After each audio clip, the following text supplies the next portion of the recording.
Já mám velkou radost, že mohu všechny pozdravit z tohoto krásného prostoru Červeného kostela, kde se společně připravujeme na vyvrcholení dvoudenního tmavomodrého festivalu. Už 35 let Tmavomodrý festival zde v Brně hostí nevidomé děti a jejich pedagogy. A je to úžasná akce, na které ty nevidomé děti a mládež můžou zažít něco, co my zažíváme naprosto běžně. Pro nás je naprosto normální jít na koncert, do divadla a tak dále. Ale pro ně to tak běžné není. Navíc to, že můžou jet na nějaký výlet, poznat nová místa, která vnímají úplně jinak než my, tak je to pro ně obrovský zážitek. Dneska, jelikož jsem na Tmavomodrém festivalu vystupovala už za dob mých studií na základní škole, tak je to pro mě výborná příležitost poznat nové lidi a potkat staré dobré přátele a užít si s nimi tuto skvělou atmosféru, jako je tu. A jsem ráda, že tuto možnost dostávám každý rok zde vystoupit a je to skvělé. Naučil jsem se spoustu nových věcí.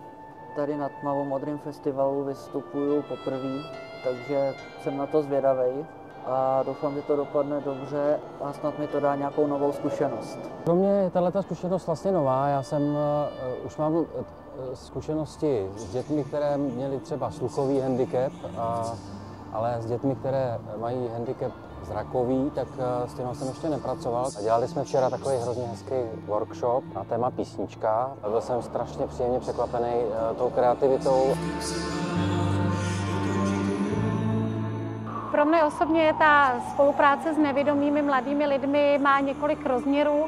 Jednak mám vždycky radost, když jim můžeme v rámci nadačního fondu Magdaleny Kožené nabídnout nějakou příležitost krásného vystoupení, spolupráce, kde oni zažívají ten úspěch a vidí, že dokážou úplně to samé, co děti ze základních uměleckých škol a naopak. A pak, protože sama jsem také pedagožka a zpívám, tak ta interpretační zkušenost a spolupráce s nevidomými mě vždycky obohacuje takovou prostě radostí a uvědoměním si toho, kolik práce za tím výkonem těchto mladých lidí stojí a je, kolik práce s nimi odvádějí pedagogové a jak můžeme vlastně tyto mladé lidi vnímat úplně jiným způsobem. Ta hudba je potom nádherným pojítkem, která tomu dává všemu úplně jiný rozměr.